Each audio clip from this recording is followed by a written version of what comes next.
ሰላም ጤና ይስጥልን ክቡራን የዩቲዩብ ቤተሰቦች፣ የሰዓቱን አጫጭር መረጃዎች እየቀርብ ያለው እስከ ፍጻሜው አብራችሁን ቆዩ።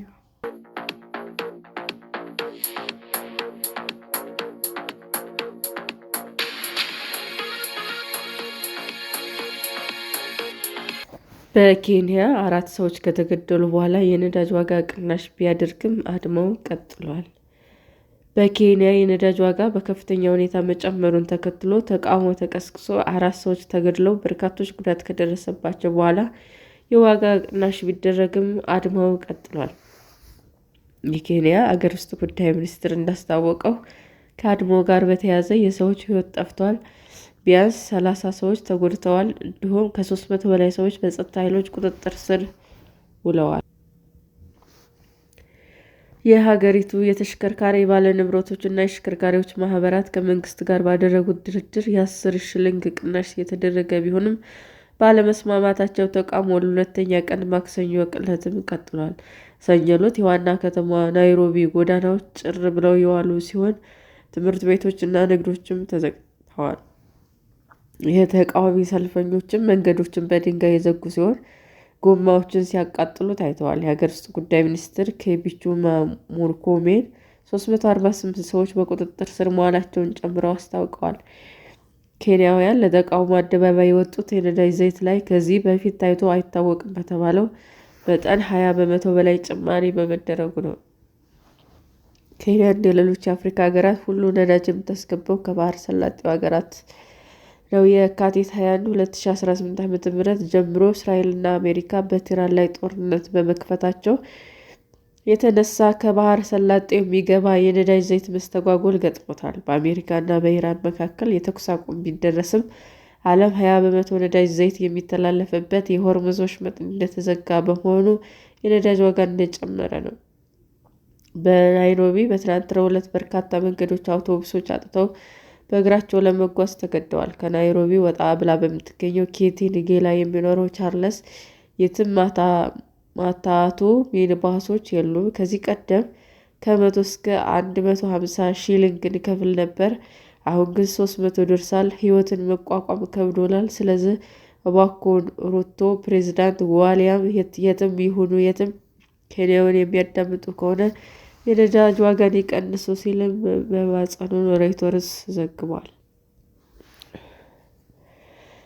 ከታንዛኒያ መንገደኞች ጭኖ የመጣ አውቶቡስ ወደ ናይሮቢ ተቃዋሚዎች መንገደኞች በመዘጋታቸው ለመግባት አለመቻሉን ገልጾ ከዋና ከተማዋ 75 ኪሎ ሜትር ርቀት ላይ በምትገኘው ካጃይዶ ለመቆም መገደዱን ተናግሯል።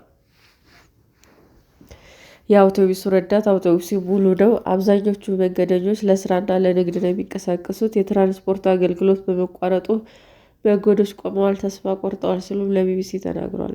አብዱ ስሊማን የተባለ አሽከርካሪ ደግሞ በኬንያ ደቡብ ምስራቅ በምትገኘው የድንበር ከተማ ታቬታ እንደሚሰራ ተናግሮ ከማለዳ ጀምሮ በተቃውሞ ምክንያት የትራንስፖርት አገልግሎት በመቋረጡ ስራውን በመስራት አለመቻሉን ተናግሯል። በናይሮቢና በሌሎች ከተሞች መንገድ የዘጉ፣ ጎማ የሚያቃጥሉና አሽከርካሪዎችን በማስቆም የሚያጉላሉ ተቃዋሚ ሰልፈኞችን ለመበተን አስለቃሽ ጋዝ ተጠቅመዋል።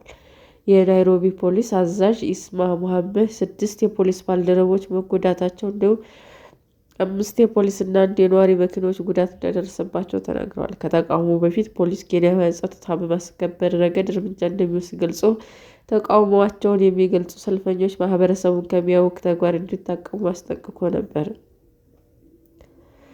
ሰኞ ምሽት ለጋዜጠኞች አስተያየታቸውን የሰጡት የሀገር ውስጥ ጉዳይ ሚኒስትር ኬፒቹማ ሙርኮሜን እንዳለመታደል ሆኖ ዛሬም ተቃዋሚ ሰልፈኞች የፖለቲካ ጥቅም ለማግኘት በሚያስቡ ፖለቲከኞች ተጠልፈዋል ብለዋል። ንብረቶች መዘረፍና የህዝብን ንብረት ማውደም የነዳጅ ዋጋን አይቀንስም ማለታቸውን የኬንያ መገናኛ ብዙኃን ዘግቧል። ትራንስፖርት አገልግሎት ማስተጓጎልና ህይወትን ማወክ የሚያደርገው ኬንያ የሚጋፈጡትን ማባባስ ብቻ ነው ብለዋል።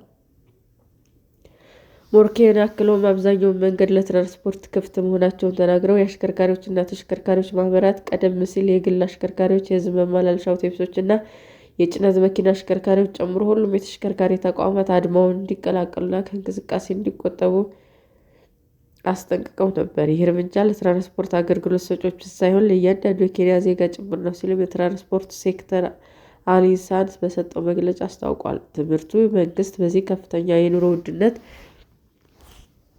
በተከሰተበት ጊዜ ኬንያውያን ከነዳጅ ዋጋ ጭማሪ ለመከላከል በቂ ጥረት አላደረጉም ሲሉም ከሷል። ባለፈው ሳምንት የተገለጸ የዋጋ ጭማሪ እንዲቀለበስና የነዳጅ ዋጋ በ35 በመቶ እንዲቀንስ ጥሪ አቅርቧል። የኢነርጂና የነዳጅ ተቆጣጣሪ ባለስልጣናት ባለፈው ሳምንት ሐሙስ ናፍጣና ቤንዚን በ1 ሊትር ወደ 242 ሺሊንግ ወይም $1.8 እና $1.65 ከፍ አድርጓል። የገንዘብ ሚኒስትሩ ጆን ባዶ ሰኞ ዕለት ለኢንተርቪው እንደተናገሩት የነዳጅ ዋጋ መጨመር አሳዛኝ መሆኑን ገልጸው ኢኮኖሚውን እየጎዳ መሆኑን ተናግረዋል። ይሁን እንጂ ተቃዋሚው ፈጽሞ አላስፈላጊ ሲሉ ጠርተው መንግስት ከስሜት ይልቅ መረጃ ላይ የተመሰረተ ውሳኔዎች ብቻ እንደሚያደርግ ተናግረዋል። ለምን አንድ ዓለም አቀፍ ችግር በሀገር ውስጥ መንገዶች ለመፍታት እንሞክራለን ሲሉም ጠይቀዋል። የነዳጅ ዋጋ በመጨመሩ የምግብና ሌሎች መሰረታዊ ሸቀጦች እና አገልግሎቶች ዋጋ እንዲጨምር ማድረጉ የተገለጸ ሲሆን የህዝብ አገልግሎት ተሽከርካሪዎች የመጓጓዝ ዋጋን አስቀድመው ጨምረዋል። ባለፈው ወር መንግስት እስከ ሐምሌ ወር ድረስ በነዳጅ ላይ ያለው የተጨማሪ እሴት ታክስ ከ16 በመቶ ወደ 8 በመቶ የቀነሰ ቢሆን ተጨማሪ እርምጃዎች እንዲወሰድም ጠይቀዋል።